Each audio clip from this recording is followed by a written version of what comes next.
Hey everyone, welcome back to the Career Everywhere podcast. I'm your host, Meredith Metsker, and for this episode, I am once again joined by Dr. Barbara Blake, the Chief Internship Officer and Executive Director of the Monarch Internship and Co-op Office at Old Dominion University. As a reminder, this is part 2 of my interview with Barbara. We were having such a great conversation that I asked if she'd be willing to stay on a little bit longer so we could keep digging into the incredible, innovative work she's doing with internships at ODU.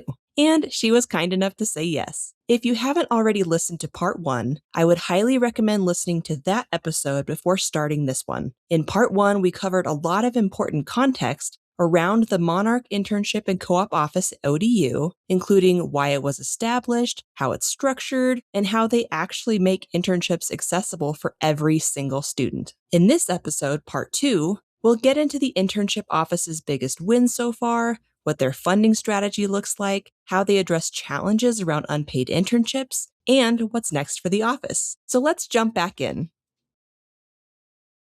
So Barbara, a theme that I am hearing in a lot of your answers is this theme of access, meeting students where they are. And I know you have mentioned before that ODU is a minority serving institution with a high Pell and first-gen populations and a large military-connected community. So I'm curious, how does that context shape your approach to internship and co-op access? Well, absolutely. If you look at national statistics, statistics from NACE, if you look at what we know about internships and access across the country, we know that without a doubt there are folks missing. And so, depending upon the state that you look at, you might see the most participants are white males, or the most participants are white females. And so where is everybody else? And so it is such a pleasure to be able to work with our population.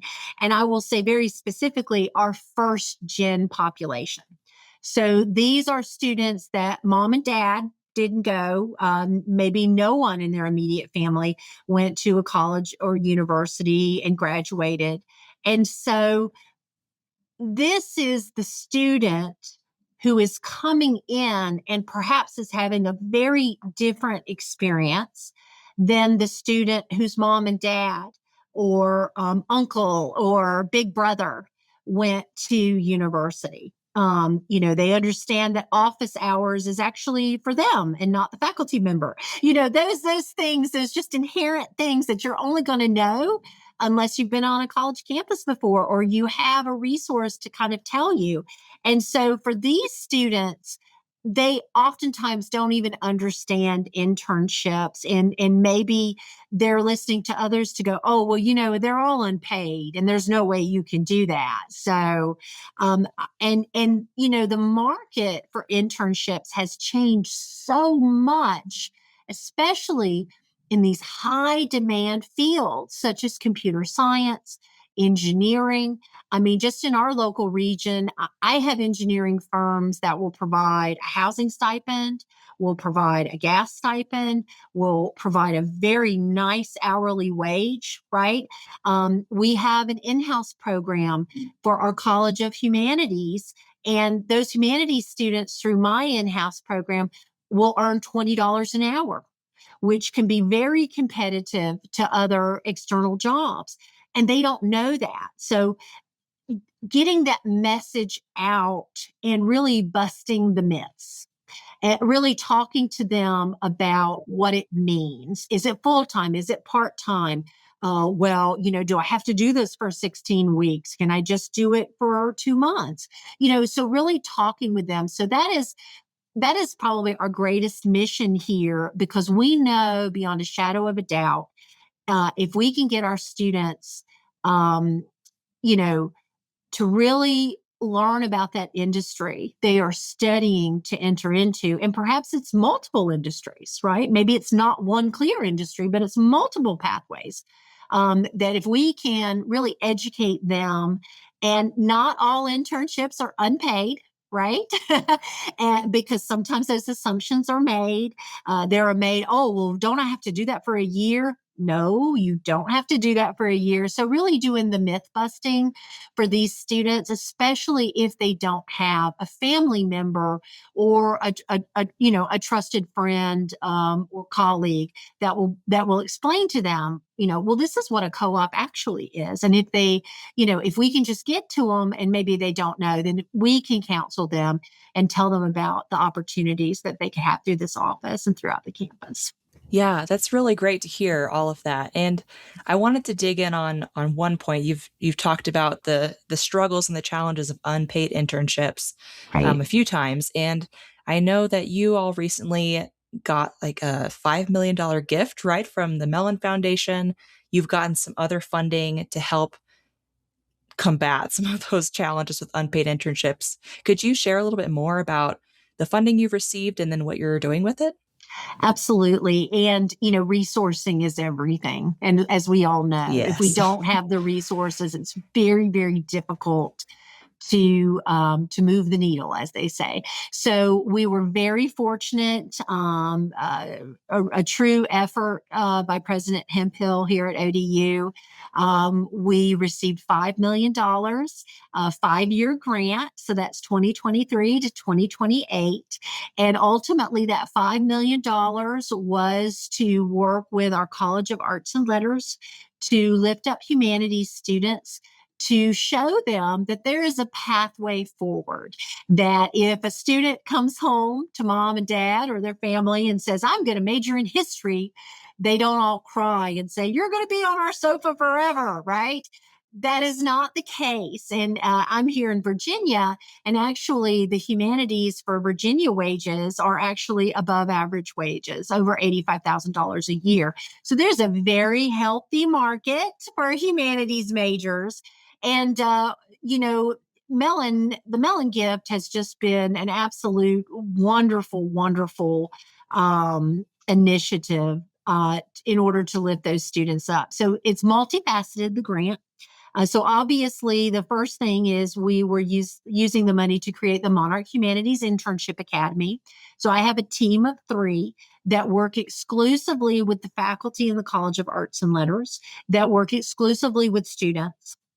And they also work with nonprofits around Virginia and the world to say, hey, do you have a great unpaid internship program? Well, guess what? We can provide an award for those students. And so, probably the proudest work I will tell you that we've done is since we, kicked off in early 2024, is that we have created over 75 internships that never existed before.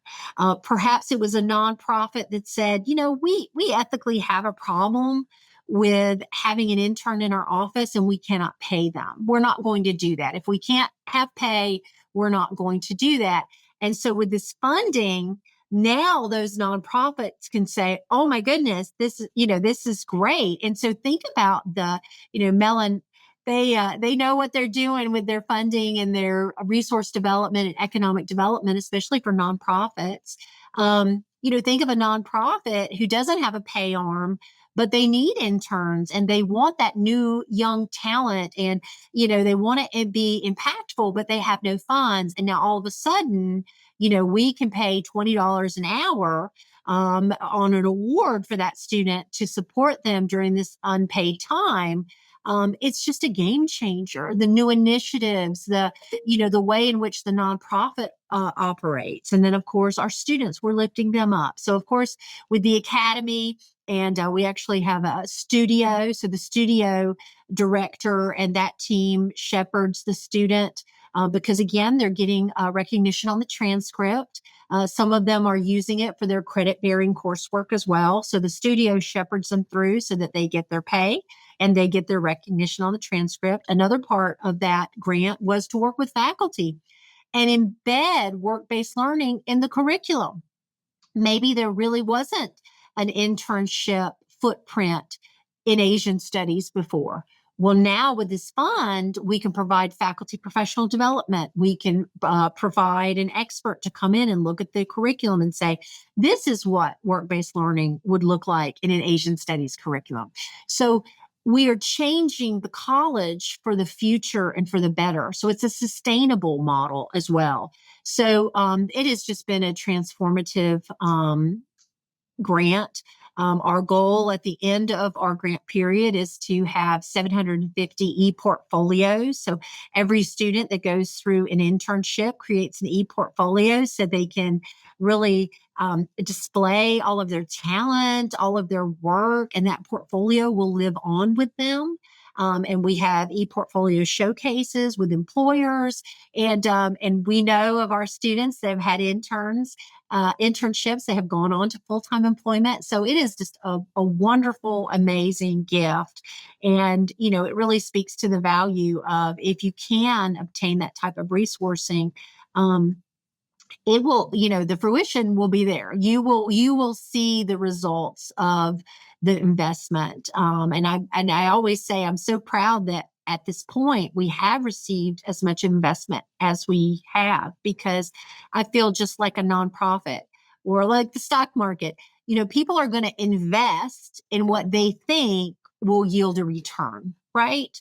And so to have this continual investment in the Monarch Internship and Co-op office is a great sign that we are on the right track, and that a standalone internship office can really provide the attention that is needed in order for students to succeed. I feel like, career services prepares students for what's coming, the full-time job, right? Prepare them with the resume, prepare them. Whereas here in the internship office, I am making sure they participate. That is my goal before they leave our institution. I love that. And in this answer, I could definitely see the economist side coming out of you. It's like, I could tell that Barbara has worked in economics for a long time. But yeah, you're totally right. It's so important, and truly, it sounds like it's the gift that keeps on giving.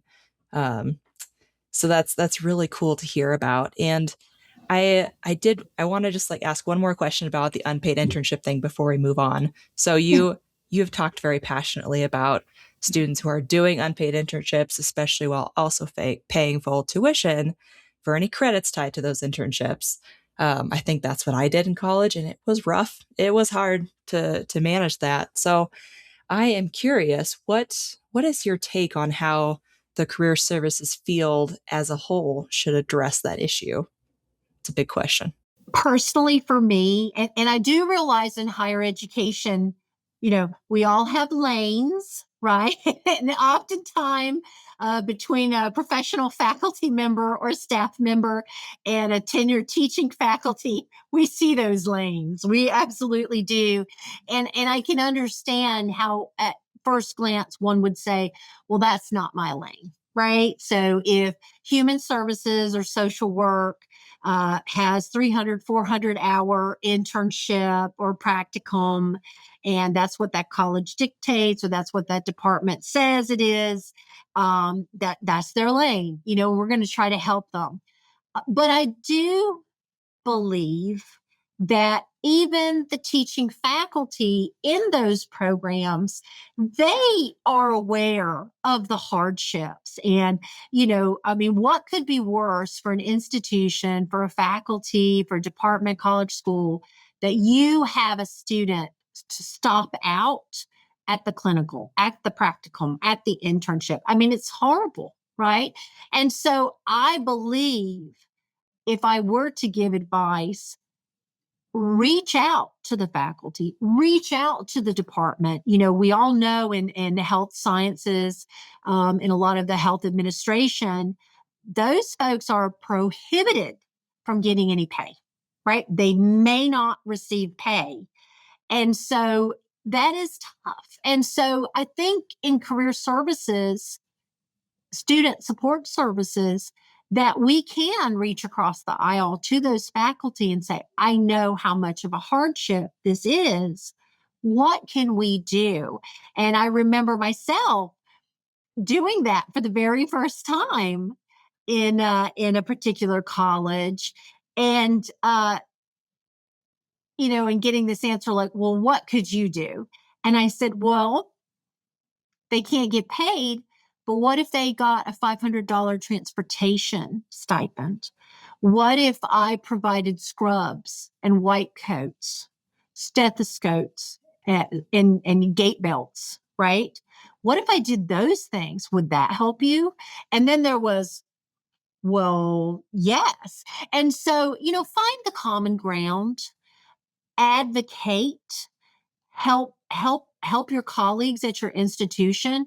If you do have the opportunity at some of our larger gatherings, I personally would like to see some of our organizations do a bit more advocacy in these spaces. And that I don't think, I think if there's an accrediting body that is saying, nope, they can't get paid, I think for a very, very long time, that has been okay. That is what's going on. And I think we need to stop here in 2026. And we really, I don't necessarily say pushback, but please give me a definitive explanation as to why they can't get paid. Like, for example, in the health fields, I was once told, well, they're not qualified. They have to work first before they're qualified. And, the question was, well, isn't that a medical resident? They're not qualified either, but they're getting paid. Right. Yeah. So, right. So let's have a real discussion. So I would love advocacy through our regional, national organizations. If there's lobbying or if there's anything that could be done, at the federal level or at least at the state level. I am on a few working groups for the Commonwealth of Virginia. And when I am in Richmond, I absolutely try to advocate for discussions. Maybe nothing will change. But unless we actually let folks know what is happening, they will never know. And so that is something that deserves attention and advocacy. So, when you can, try to advocate. But I think the biggest thing that you could do at an institutional level is to reach out to those programs. I reached out to a program. This is when we first started, and I said, oh my goodness, you have a 500 required internship, 500 hours in just one semester. That's kind of tough. And we had a discussion about it. And I said, no, what is the basis? And we all know that maybe people could get a little touchy about that, but I'm trying to find solutions. I'm trying to find resources so that our students can go where they need to go. And ultimately it kind of went to the next level. And they said, well, you know what? Maybe you're right. Maybe we can, take some hours down or deliver it in a part one and a part two. And so, if these discussions yield anything that's creative, that's going to help the student, I say, try, at least try. Yeah, it never hurts to ask at least.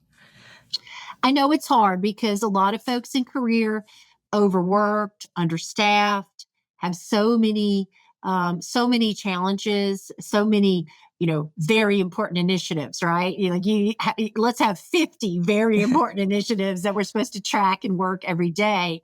But, and you can tell from the economist lens, what is your specialty? What is your economies of scale? What can you do the best? And I always say that to anyone, whatever you're really good at, do it and double down on it. And that'll always be a good basis for, maybe taking away work or maybe giving more work in the area that you're really good at. Because again, you can't do everything super well unless you have a huge team and a huge budget. And a lot of career services offices, they don't have that. They don't. Yeah. Yep. It's a major challenge for sure.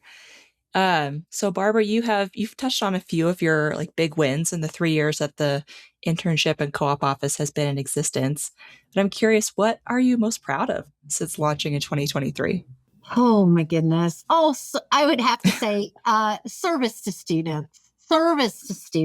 And, when a student comes in and is so excited to tell you about what they did this summer. And of course, any kind of kudos to say, we, for example, I have an amazing team member. Her name is Katina, and she literally worked with a student to put in over 50 of these internship applications.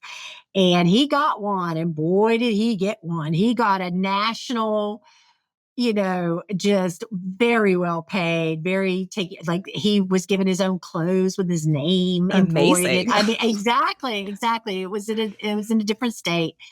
And that internship changed that student's life. And I'm getting emotional, but that's what, on the days for my team, when it's been a doozy of a day, right? And oh my gosh, there's so much work, or this, that, or the other.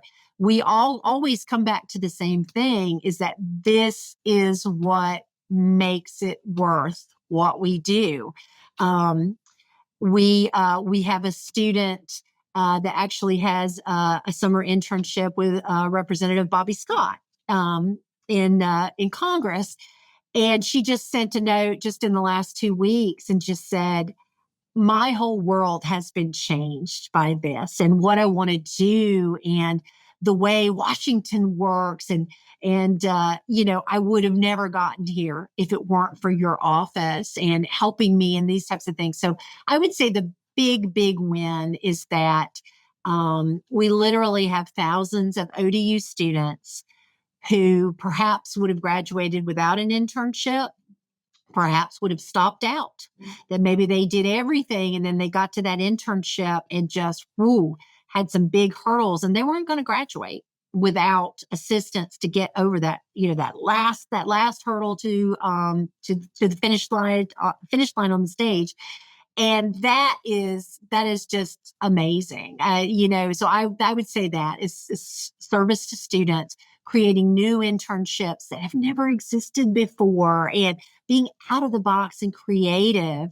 And what I love too is that sometimes, in higher education, we think scalable and innovation and creativity cannot exist in the same sentence, because, well, we've got to serve 25,000 students, we can't do this or we can't do that. And we just simply don't believe that. Obviously we started in mind with, how do we create a scalable system that still has a heart, that's just not an online platform. We wanted the technology and the tools to help us counsel students and empower students, but we didn't want them to think that it's just them. And, oh gosh, look, I Googled, internship, and there's 10,000. What? We wanted to make sure that all the resources were in all the right places for the students, so that they could get that internship and be successful. So that definitely, that is our big win. I love that. And sort of on the note of the technology, I'll just say that here at UConnect, we're very, very proud to partner with you all and power your virtual career office. So, well, I have to tell you, and no, folks, I'm not being paid to say this, but we were looking for a while, right? We knew that we needed something, but we needed something that was flexible and did what we were doing, because what we're doing isn't prepackaged, like in any way, shape, or form. And we really appreciated you. Literally were the first product, because we wanted to create a virtual internship office.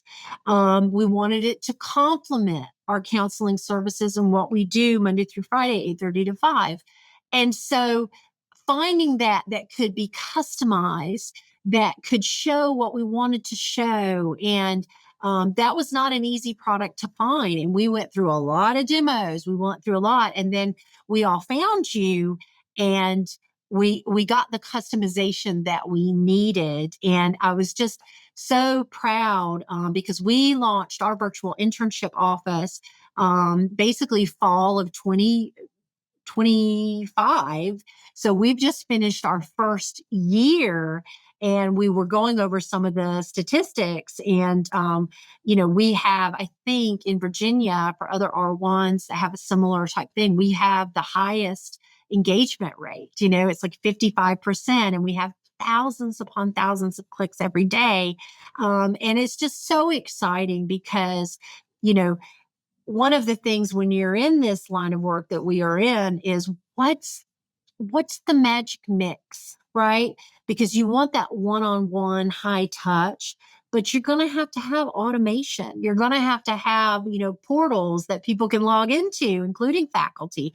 So what's the magic mix? And I feel like right now we have a great mix. We have, the programming, the initiatives, the web conference, we have students in suite. And we have our virtual internship office, and I just love it. So we do thank you for that. Yeah, I'll be sure to include a link to the virtual internship office in the show notes so folks can go check it out, because it is interesting how you all have that platform set up and how it is so focused but has so many resources in one place. So I'll be sure to include a link. So Barbara, I'm curious, you've talked about what has gone well so far. What is next for the internship and co-op office? What is on your vision board? So, what I see is that we're continuing the culture change, continuing, really speaking our names and making sure that the word is out, because we still have that student that we're actually in the Web Student Center, so we're here with the food court, we're here with the clubs, we're here with all the great stuff. It's a wonderful piece of real estate to be in. And we will have that student that just kind of says, well, what do you do here? So, there's always can one. you help me? Yeah, exactly. Well, there's more than one here. Yeah. And then we talk with them, and because I'm sure others will appreciate it. Sometimes when you present and you're here and you're there and you just feel, oh my goodness, people are going to get sick of us, right? Because everyone's trying to talk about it. But then you hit that faculty member that's like, well, where are you? What are you doing? Or you get those students and you're like, okay, just when we thought we reached critical mass, we have not reached critical mass. And so just continuing what we're doing, uplifting students, our office oftentimes too, we're the problem solver. So let's say somebody has an amazing internship that they want to do, but they have some issues. They need support. They need this, they need that. And so we kind of go in to see what we can do. I'm really proud to say that I have just received a $450,000 state grant. And amazing. And so a big pot of this money is the student does not have any transportation to go. So I can give them a transportation grant, right? And it could be a bus pass. They could use it for whatever they need to. So I'm really excited about that, because as folks know, when you're working on grant monies, it can be cyclical. And so we gave out around $200,000 in the summer of 24. So that's the last time we did a big sort of, we served hundreds of students and were able to document these experiences. And these were students. And again, these are students that were not going to go. Right. They have no familial wealth. They don't have the credit card that they could, well, I'll just put it on there for 30 days. And when I get my first paycheck, I can pay. Right. Nope. So they have very few resources, and they need help in order to get started. And so I'm really excited for that. So this academic year, we will be distributing those student support grants, so that because students need to be able to dream, that if they want to be in the Smithsonian in DC and do an amazing internship, that they've got a shot at it, that there's an office that can help them. So we'll always continue that good work. I myself personally, I'm writing a book about internships and creativity and innovation, especially through an economic development lens, because, what I'm seeing is we have a lot of higher educational professionals that are not really looking to the economic development space for funding, and there is absolutely money there. And so, kind of tapping into all the resources, because that's the bad thing about silos. Right. So if we're in our silo and this is where we get our money from and this is what we do, well, you might be missing some amazing opportunities for funding and new initiatives that speak to your students and could have a dramatic impact on your institution when it comes to enrollment, right? Or graduate persistence, any of those things. And so I'm excited for that, to talk a little bit about that, because I really do feel that we are at a very critical moment for career services. As we all know, the ROI for higher education, it is there, it is in front of us, and we have to justify our existence. And so if you have X number in funding, well, how many students are you serving? And how do we see those metrics in action? That's not optional anymore. That's mandatory. That's really it. And especially now, as we've seen some changes out of Washington, as far as skilled education, apprenticeships, and the like, I do feel like higher education needs to make it completely known, why should your student come to our institution? And we do have to make that case. We have to make that case for after graduation, that your student's going to be better off for coming to the institution. And I would say some other things for Monarch Internship and Co-op Office.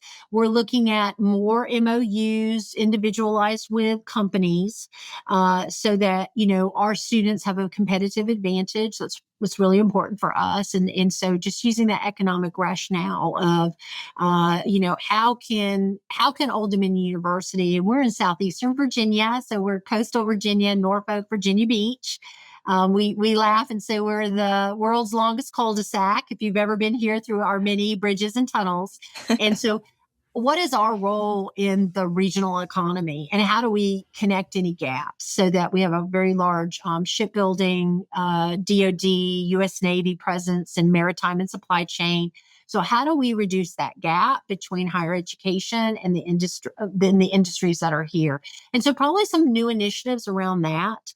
But just proving that universities, colleges, you belong in all the spaces. You do. You belong in all the spaces, even if it's just because of research and the research that your faculty are doing. Or that you can have a partnership with a community college, or here we have the apprentice school, which is at Newport News Shipbuilding. All these collaborations, all the ways that we can work together. There are many creative and innovative ways. So we'll probably do more work in that area. But again, just hoping to, because as I said, we didn't have an infrastructure for any of this. So we had to develop data sets, surveys, and the like. And so now, as we round the corner, we might actually have a couple years of data. So we can look at that and we can say, okay, well, if we look at the internship rate in 2020, what was it in 2025? So that's going to be some exciting stuff to do as well. But really excited for the work here. Yeah, it sounds like there's a lot of exciting things on the horizon. And I do feel like we're going to have to check back in when your book comes out. Because I think that angle about getting creative about funding and where to find funding and kind of really stepping into the university's role as an economic driver, I think that will be very interesting to folks. So might have to have you back when that book is done. Be happy to come back. All right. Well, Barbara, you've already offered some great advice throughout this conversation, but is there any other advice you would give to career leaders listening to this episode who want to do what you're doing or do something like it, particularly if they're working within a more traditional career services model? My big advice for anybody who wants to do something non-traditional, and, it was actually Mr. Rogers who said it, look for the helpers, right? Look for Such a your good quote. squad. Yeah, look for your squad, look for your people, and start that consensus building. And that's the most important. I mean, in a lot of ways, we were so lucky because this is a presidential initiative, right? So, the doors opened, we really benefited from that. And I have a very keen appreciation for those who are at institutions who don't have that they don't have the top down leadership, and maybe they desperately need that leadership. You need people who will speak out about the new ideas, the new ways of being, instead of those traditional models. And I would just say, number one, scout around on your campus and find those folks. Is it teaching faculty? Is it other student support services? Is it in the registrar's office? Just look around and, find like-minded folks who know that maybe change is really necessary. And that's one of the ways, because if you build the consensus, and if you have a structure on your campus, if there are advisory councils or just maybe high impact practices commissions or whatever the structure is in your institution, you need to make sure you have a real firm understanding of it. Like who's dealing with what, right? And who are the councils? Who are the groups that you could speak to? So survey your landscape. Find the helpers, the like-minded. Maybe they care about this and you care about that, but you've got a shared space, and you could go together to try and talk about institutional resources, funding. Um, you know, I have to say that I always feel like that if you can write a grant, if you can bring your own money to the table, that is instantly going to open some eyes. And I do understand not everybody's a grant writer, but I will say, start small. One of the things that we did over the past couple of years is we have Town and Gown, which is this group of retired faculty, but they give back and they give grants out to various programs on our campus. And I went to them and I said, our human services or our social worker students, they have to do these big, long internships and they don't get any money at all.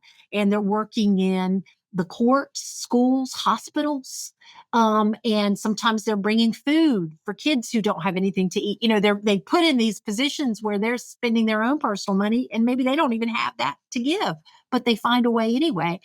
And they awarded us a couple $1,000s and, highly competitive. I think we had like 75 students, but 10, and this was chosen by faculty, 10 got this stipend, this check to help them persist. And so think small. It doesn't have to be something so huge. So think small. That's what you can do on campus, trying to rally the troops. Think about all your connections with other institutions. Do you have a workforce council? Do you have, an economic innovator or regional think tank? Look in your community to find those organizations and, send an email over, give a call over and just say, hey, can we work together to do things differently? For whatever it is, if it has to do with internships or job shadowing or whatever is it that you need in your office, but you currently don't have or don't, or don't have the capacity to do. So I would definitely look for resources and champions within your institution. And I would say go out to the workforce boards. And then, of course, as we often do, we're just talking about NACE this year, is to those regional and national organizational conferences and events is, find folks to maybe do something together. For those of you listening, if you are interested and want to contact me about, doing something together, let's have a conversation. I'm always open to that. And just expand your network, see the people who are doing the work where you want to go and reach out to them and say, can we have a conversation? And so that would be my best advice. But,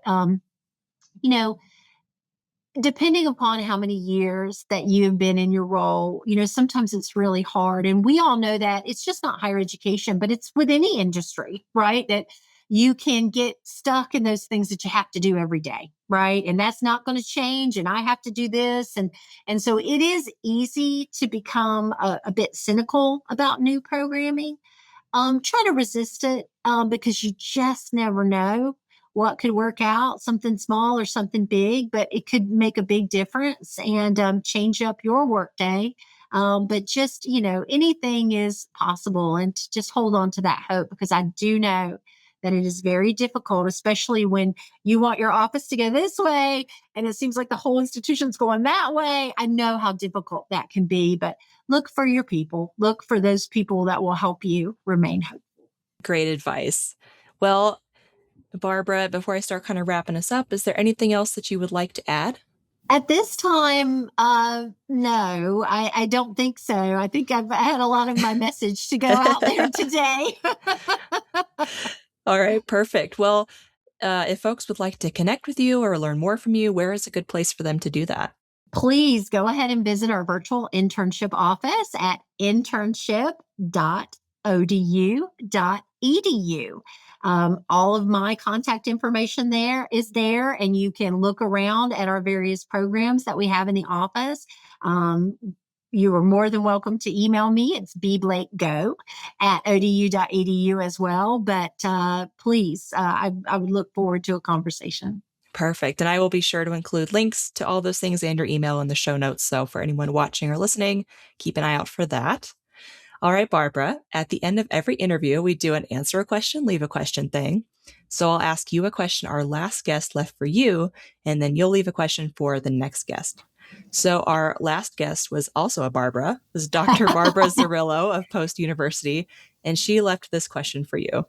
If you could wave a magic wand and solve one challenge in the career services world overnight, what would that be? No pressure. Good. I know. That is a really good question. And I would say I would do this for all of us. I would. I would wave the magic wand and it would simply change everybody's minds on campus to say just because we have a career office or an internship office doesn't mean that they own the entire space. I would wave the magic wand and I would make sure that everyone on that campus at that university or college would say, we have a responsibility and we have a duty because our mission is to educate students, is to serve students,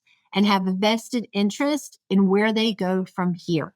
I would wave that magic wand and say, from the faculty member teaching geography, well, where is your geography student going to go, right? To the career services professional planning the next job, fair, to, student organizations and, how do you connect to the larger economy and, what are these roles that you could use in your next chapter so that everybody had a little bit of work-based learning in their dialogue, whatever they did. So that's what I would change for sure. I love that. That's a good kind of callback to the cultural change thing you were talking about earlier. It's like, Absolutely. That's the hardest part. It so is. If we could just wave the magic wand and change that culture overnight. Absolutely. Love that. All right. Absolutely. Well, what question would you like to leave for the next guest? Oh, okay. Well, shocker and surprise here that it's about internships. So, all right, to the next guest, I would say, what internship or first job, in case they didn't have an internship, taught you the most, and what was the most ridiculous task you were asked to do in that first experience? I'm so excited. I'm going to follow the next because I want to know the answer. That's a great question. And I was telling you earlier, I love questions like this where the next guest gets to tell a story because there's always a good story. Oh, I bet there is. I'm curious, what would your answer to that be? Oh my goodness. So I am from the Piedmont Triad of North Carolina.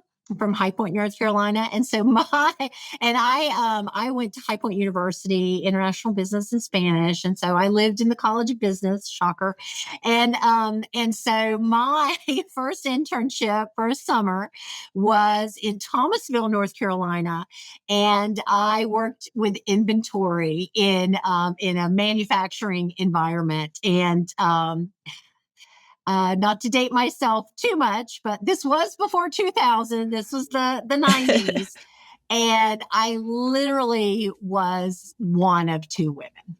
So, sounds about right. It was, yeah. Well, but just being in the space and say, well, I can count inventory too. And I can track. And we were talking about the loading docks and, just the lot going on. But I learned a lot and had a lot of fun and just I wanted to be there. And I knew that there was a place for me there, even though maybe some folks didn't think that I needed to be out on this loading dock, we're doing inventory.